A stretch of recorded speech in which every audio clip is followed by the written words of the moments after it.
Akhilesh Yadav social media पर या फिर प्रेस कॉन्फ्रेंस करके जो बातें कह रहे हैं उस पर संजय निषाद लगातार हमलावर हैं। संजय निषाद कह रहे हैं अखिलेश यादव इस ऑफर के बारे में खुद जाने कि वो ऐसा क्यों कह रहे हैं, लेकिन भारतीय जनता पार्टी के पिछड़ने की वजह अफसरशाही है। लोकसभा चुनाव में भारतीय जनता पार्टी के पिछड़ने की वजह अफसरशाही है। अखिलेश के ट्वीट पर संजय निषाद ने बड़ी बात कही है। उनका कहना है कि किस आधार पर वो ये ऑफर दे रहा है, किस आधार पर वो ऐसा कह रहे हैं, ये वो ही जाने। संजय निषाद ये कह रहे हैं। साथ ही वो कह रहे हैं कि बीजेपी के पिछड़ने की वजह अफसरशाही है, यानी लोकसभा चुनाव में भारतीय जनता पार्टी के जो आंकड़े कम आए हैं, सीटें कम आई हैं, उसका कारण ठीकरा सीधे नौकरशाही पर फोड़ रहे हैं। और कुछ यही संकेत भारतीय जनता पार्टी के नेता भी दे रहे हैं। सपा बसपा की मानसिकता के अफसर हैं, ऐसे अधिकारियों को चिन्हित करना पड़ेगा, वो कह रहे हैं।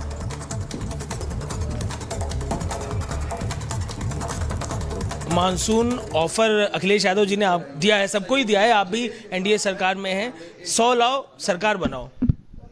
अब किस आधार पर उन्होंने बयान दिया है उसका जवाब तो वही दे सकते हैं विपक्ष के लिए। लेकिन मैं इतने कहूँगा विपक्ष के पास इस समय विपक्ष में रहते हुए बयानबाजी के अलावा कुछ है नहीं, क्योंकि उन्हें अपने जो आधार पर उन्हें आंशिक सफलता मिली है अभी इस चुनाव में कि कुछ वोट ज़्यादा आ गए, सीट आ गई, तो भ्रम प्रचार भ्रम फैला के भय दिखा कर लिया है।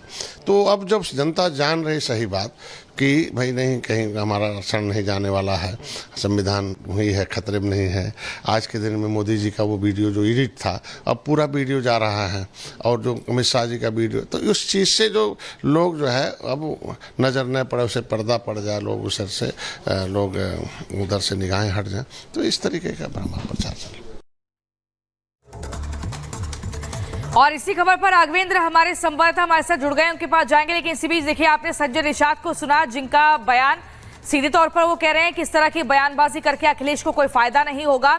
लेकिन राघवेंद्र, उत्तर प्रदेश की जो बीजेपी में राजनीति गहरा रही है, उस पर चुटकी तो अखिलेश यादव लगातार ले ही रहे हैं। इससे पहले भी उन्होंने कहा था कि 100 विधायकों को तोड़कर लाओ, हम सरकार बनाने में सहयोग कर देंगे। लेकिन अब जब संजय निषाद कह रहे हैं कि मुख्य तौर पर जो समस्या है वो अफसरशाही की है। जी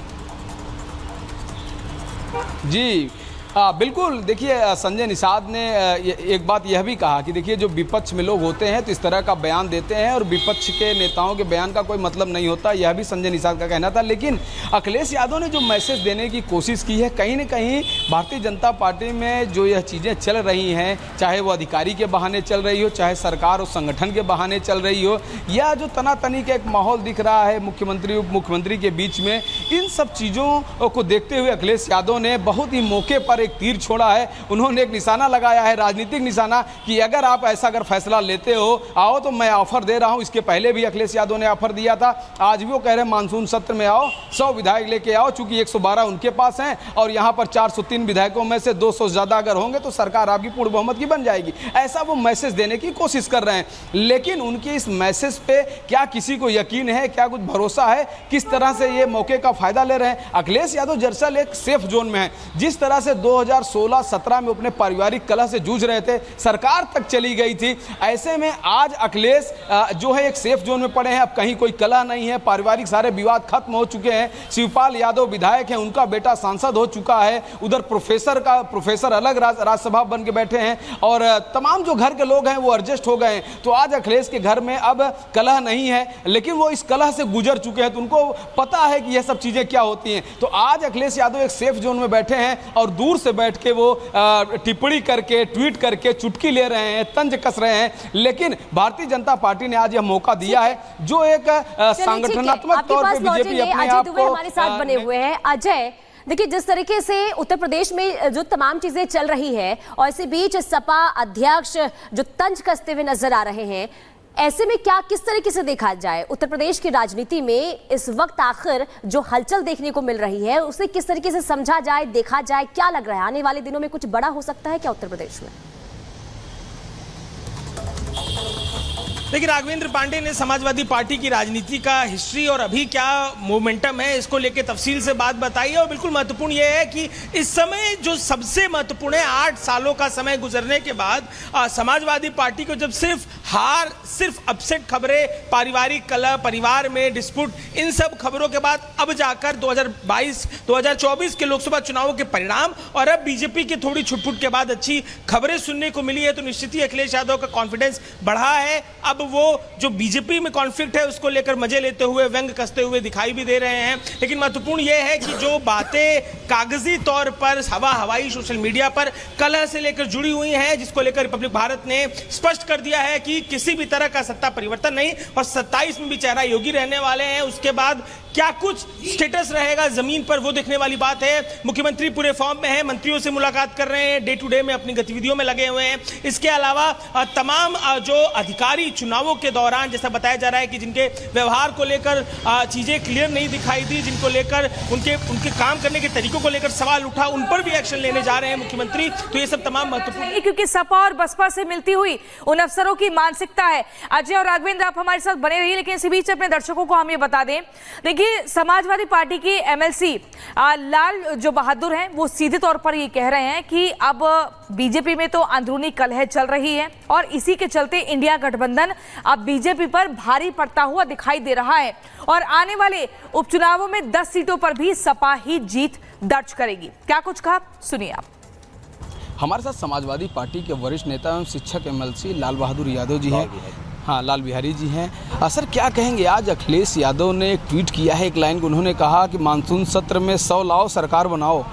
बहुत बड़ा एक मैसेज दे रहे हैं अखिलेश यादव। अब इसके विषय में ये हमारे स्तर का सवाल नहीं है, ये माननीय राष्ट्रीय अध्यक्ष जी के स्तर का सवाल है। जो है क्या जो है समाजवादी पार्टी का निर्णय है और क्या भारतीय जनता पार्टी में जो विधायक हैं उनका क्या निर्णय है, उसके ऊपर डिपेंड करता है। जिस तरह सर भारतीय जनता पार्टी में इसमें थोड़ी बहुत कलह की जो खबर निकल कर आई, कल आपने दिन भर देखा होगा, तमाम तरह की बातचीत रही, क्या उसको देखते हुए इस तरह का ऑफर अखिलेश यादव ने दिया है भाजपा को? माननीय राष्ट्रीय अध्यक्ष जी ने ये आज का ऑफर नहीं है, बहुत पहले ही केशव प्रसाद मौर्य जी को उन्होंने दिया था, तो वो आज नई बात आज नहीं है। जो भारतीय जनता पार्टी में कलह है, चुनाव जो यूपी का चुनाव हारने के बाद, वह उस कलह से पार्टी पूरी तरह से जूझ रही है और कब टूट जाएगी इसका निश्चित अंदाजा नहीं है कि कब। लाल बिहारी जी, एक चीज़ ये भी देखा गया कि भाजपा दावा कर रही है कि 10 की 10 उपचुनाव सीटें वो जीतने जा रही है। देखिए, भारतीय जनता पार्टी का दावा तो लोकसभा में 400 पार का था, तो 400 पार हुए वो, तो उनके दावे को हम क्या कह सकते हैं कि उनका दावा कितना पुख्ता होता है। जो है उनकी एजेंसी जो है, उनकी CID LIO उनको जो रिपोर्ट देता है वो कितना सही देता है, कितना गलत देता है, पार्लियामेंट के चुनाव का रिजल्ट जो है।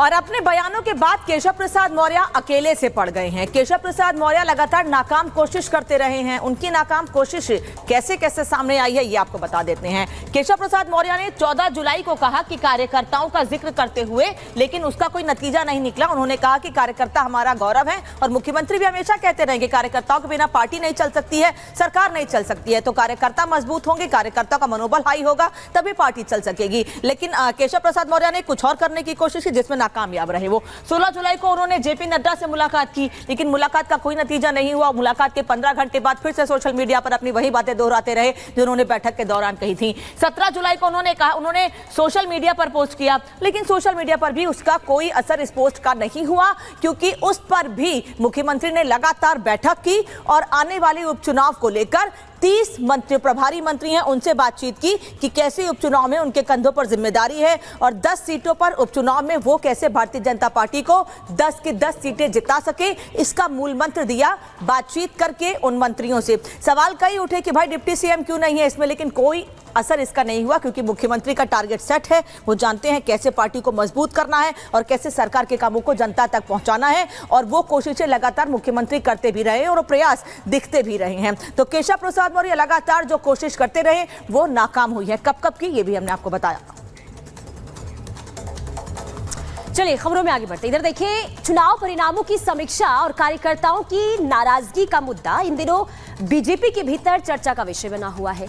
एक तरफ यूपी में डिप्टी सीएम केशव प्रसाद मौर्य ने आपको बता दें कि बगावत का झंडा जो है वो बुलंद कर लिया है। तो आलाकमान ने साफ ये कह दिया है कि योगी लोकप्रिय नेता हैं, ऐसे में केशव प्रसाद लखनऊ लौट आए हैं तो विरोधी उन पर तंज भी कस रहे हैं। रिपोर्ट के जरिए दिखाते हैं कि इस वक्त उत्तर प्रदेश की राजनीति में क्या चल रहा है।